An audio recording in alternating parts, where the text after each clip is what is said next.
hope that we won't have any other problems in the duration of the stream.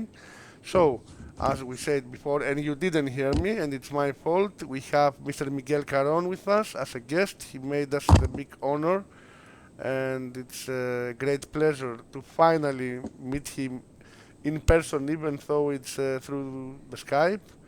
Hopefully, you will come one day, Miguel, in Greece for vacation, and we can meet. Uh, Um, yes, John. Thank you for inviting I'm me, fine. and I'm fine.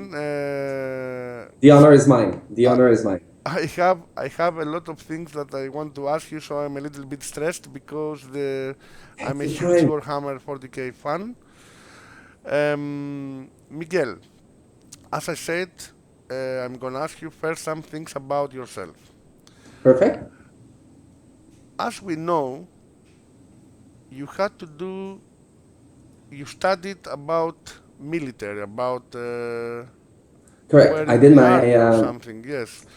I did my university study when in a military university in Canada.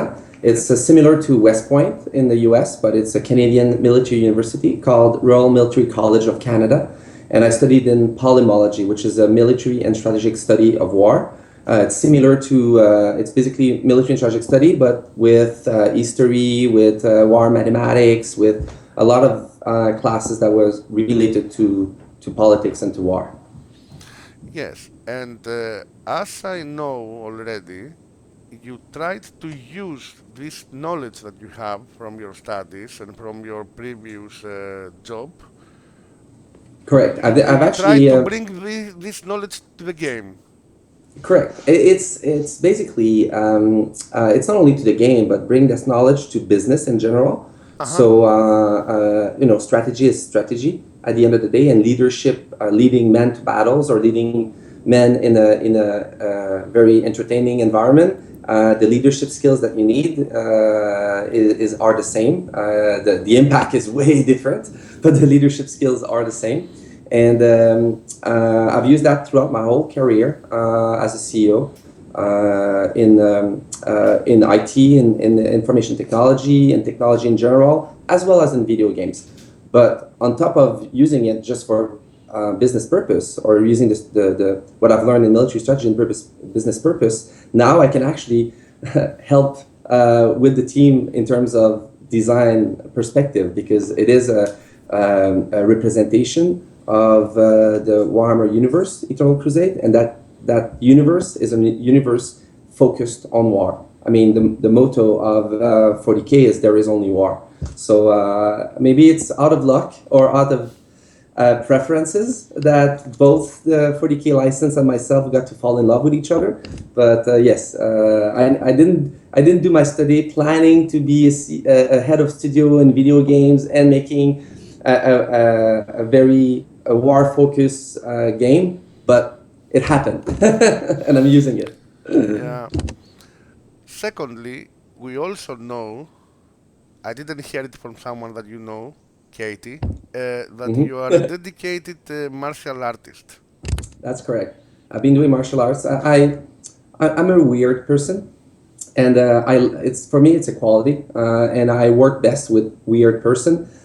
Weird for me, it means different. It means doesn't follow the sheeps, that think for themselves and do things differently. And when I was young, this was not really packaged well. I was just a super hyperactive kid.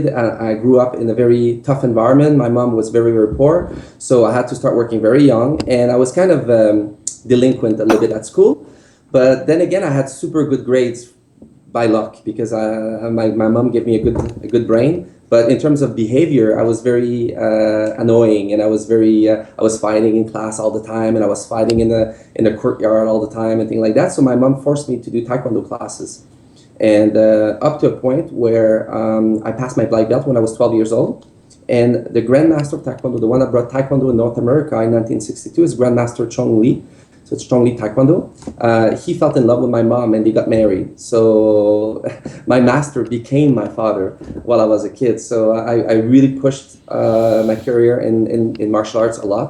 I got my master degree, my fifth degree black belt, when I was 30 years old about, and I'm 42 right now. I've done a lot of international tournament, as well as I participated to the Olympic in Barcelona in 1994, while the Taekwondo was still a demonstration sport. But this is something that I've pushed very, very hard. And obviously, I did other martial arts as well. But Taekwondo, video games, and the army is pretty much a big chunk of my life. Yeah. Of course, that's very interesting, and I'm totally the opposite of you. I'm a grandmaster in eating hamburgers, but that's another story. Oh, that's cool. So, um, as we know, it was you that you insisted from the beginning that you wanted to make this game as realistic as possible in the part of the fights of the war inside the game was very important to you to be realistic, and that's why I said before that you insisted from the beginning to bring your experience from real war or strategy or whatever in the game. What exactly do you mean by that, and Well, why? yeah, it's important, John, that we are careful not to put any design merit to me, because at the end of the day, I'm just an executive, right? So I'm the container, and the team led by David Goslin, who's the creative director, Brent Ellison, the lead game designer, Ivan, the lead writer, the lead narrative designer, actually, and Stephen Lumpkin and Nicola Brunoni, the UI, and Patrick Baltazar, lead programmer. All these guys are the one making the game. My experience only is there as a. Do you use that expression, amuse? Muse is like to take inspiration of, you know. So I'm just their consultant, so they can take inspiration from me. But the reason why this is a good match and a lot of realism will be in game is because the core team and we share the same vision about this game. And what we want, we want the players, when they play that game, when they play Eternal Crusade, we want them, our customer's promise is to be an elite soldier of the 41st millennium. I didn't say play like an elite soldier of the 41st millennium. I said that our consumer's promise is be an elite soldier of the 41st millennium. It might be very small nuance, but it is a very important nuance, because one of the things that is the team and I agree that we found very important in any video game, but especially Eternal Crusade, is really our mandate towards our community is to entertain you.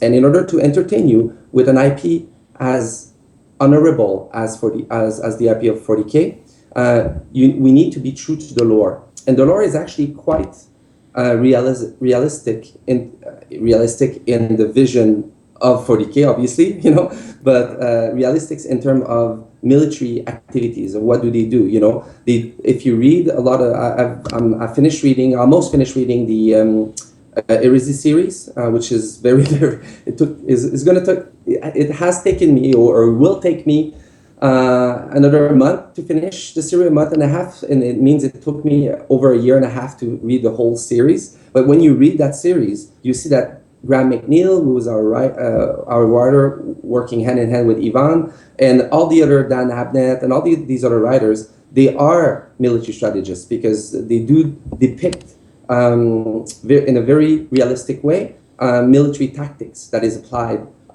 during these huge eternal conflict in the Milky Way. And really, that realism, if we didn't approach from that perspective of making the player be a Space Marine or be an Eldar in Eternal Crusade, I think we would miss the target.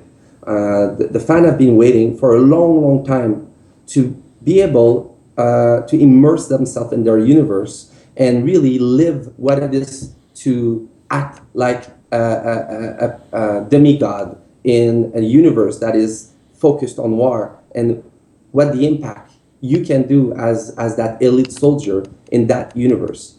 It's basically the difference between you, John, controlling your Space Marine character, or you, John, being a Space Marine inside Eternal Crusade. And that is achieved with the genius of the core team. And it's really the core team that it brings the value. I'm just there as basically the container for them to make sure they don't get polluted by outside chaos, and make sure that once they're ready to be promoted, then they are promoted in the best way possible. So I'm basically only David Gosselin speakerphone. So he creates the game.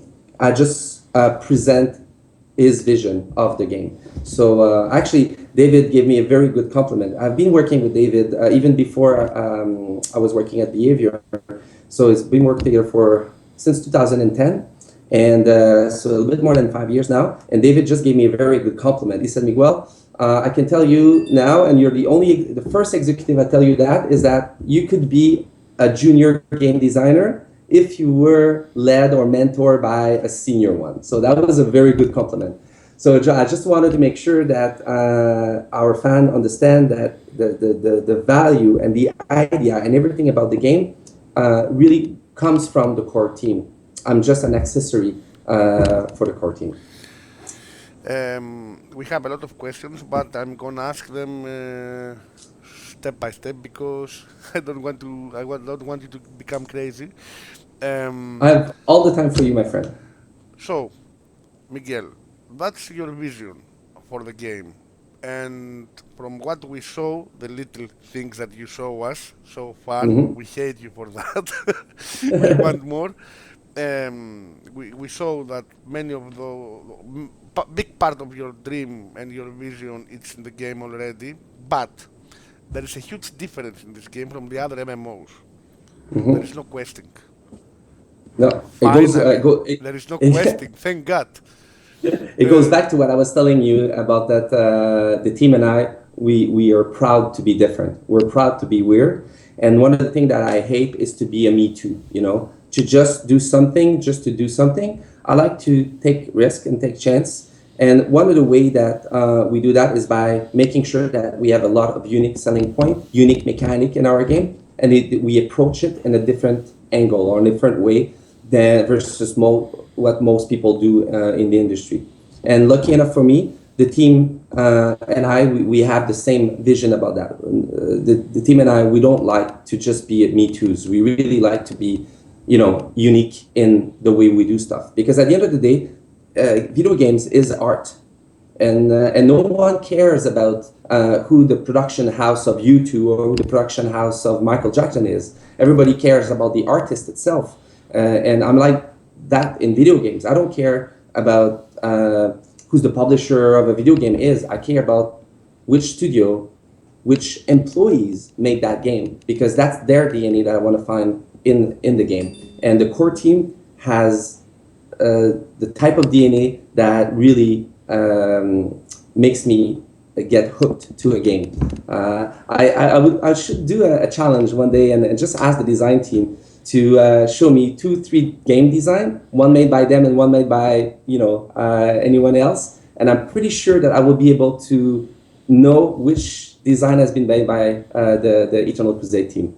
So that's the type of thing that that DNA of doing something special that we want, and then we push this a step further because we said, you know what? Not only the dev team DNA that we want to see in the game, we want to see the fan DNA. We want to see the players' DNA as well. Hence why we decided on a no marketing firewall between the devs and the fan, and where we started from, I think, the second or third week after we announced that we signed the license. I think Patrick had maybe, one page of code done at that point, and we at that moment, we started asking feedback from our community, and not just asking it, but answering it and implementing some of the ideas that made sense inside our game, as well as explaining why some of the things they ask we cannot do as much as we can do. Because at the end of the day, John, even though our motto is be true, be fair, be transparent, we do live in a corporate